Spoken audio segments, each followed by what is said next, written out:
بسم الله الرحمن الرحيم. اهلا بيكم في قناة مطبخنا المصري. والنهاردة ان شاء الله هنعمل حلاوة المولد. كل سنة وانتم طيبين بمناسبة المولد النبوي عليه الصلاة والسلام. طبعا حلاوة المولد دلوقتي مكلفة وغالية جدا، فاحنا هنعملها ان شاء الله في البيت وهنشوف تكلفتها قد ايه. مش هتكلفك حاجة طبعا زي ما تشتريها. هنا انا هعمل من كل حاجة ربع كيلو. جايبه هنا ربع كيلو حمص وربع كيلو سمسم وربع كيلو سوداني وكوباية سكر. طبعا السكر هنعمله على كل ربع كيلو هنحط كوباية سكر ونص كوباية مية ومعلقة مقور وربع معلقة ملح ليمون وفانيليا ومعلقة عسل جلوكوز. ودلوقتي هنبدأ ان شاء الله. المية، كوباية السكر، نقلبهم مع بعض كده.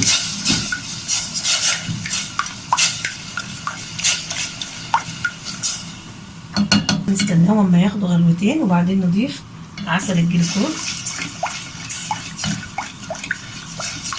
والفانيليا وملح الليمون وماء الورد بنخليه اخر حاجه. ودلوقتي هنضيف معلقه عسل الجلوكوز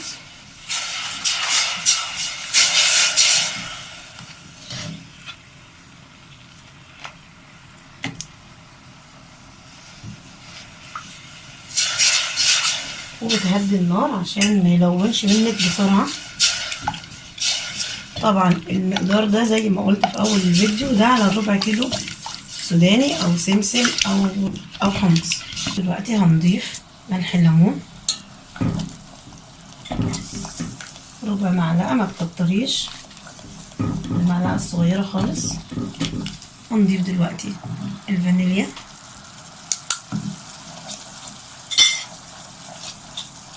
وماء الورد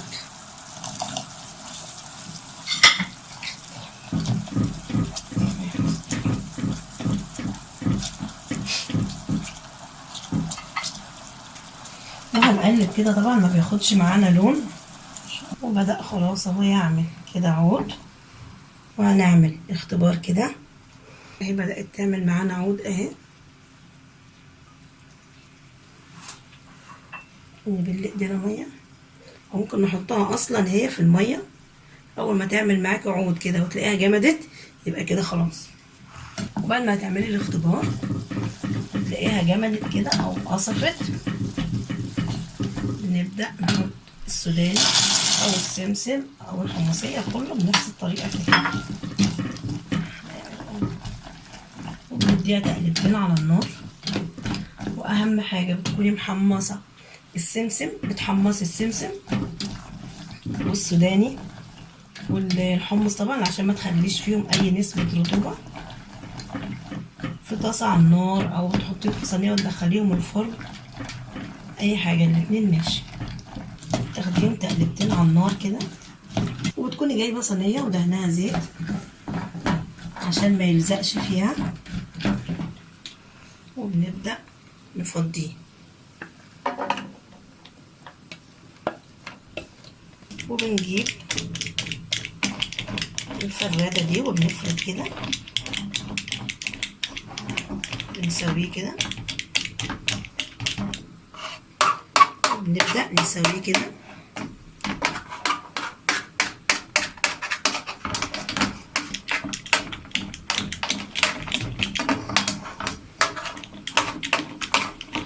طبعا لو عندك صينية مستطيلة او اي قالب ينفع بيكون افضل.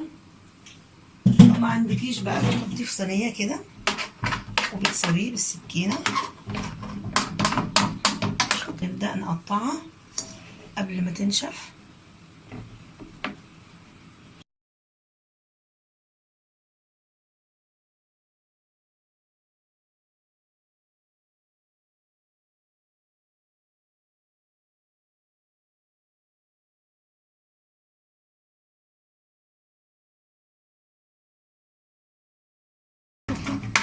وهنسيبهم بقى يبردوا، وهنروح نعمل السمسمية والحمصية. طبعا السكر كده خلاص انت عرفتيه، بتعملي له اختبار نقطة في حبة مية او على طبق وبتسيبيها تنشف. وما بيطلعش بخار قدامك، معنى كده ان الميه اتبخرت خلاص. هنبدأ نحط الحمص وهنقلب كام تقليبه كده برضو.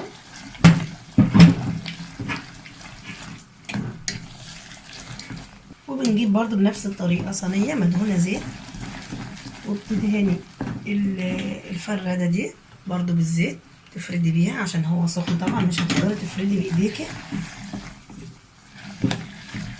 النار هادية عشان ما يتلسعش منك بسرعة وهيديك لون غامق، فبتهدي النار وبتشتغلي براحتك كده. بنجيب الصينية برضو مدهونة زيت وبنفضي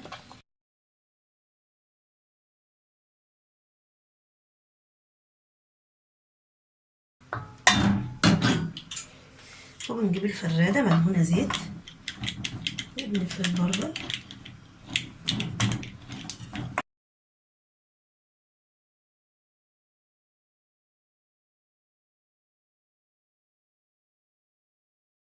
وبنفردها كده بالفرادة دي.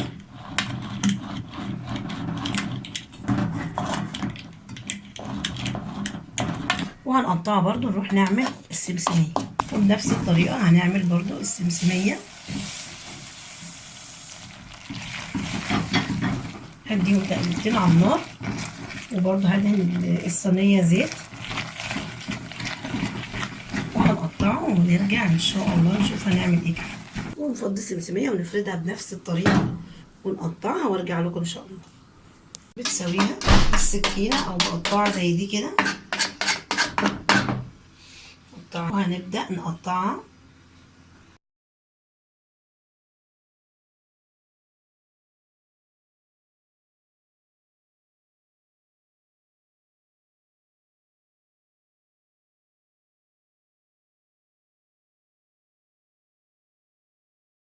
وزي ما انتوا شايفين عملنا كمية قد ايه من كل حاجة، ربع كيلو، واهي قدامكم. شايفة بتقصف ازاي، وجميلة خالص وطعمها جميل وهتعجبكم ان شاء الله.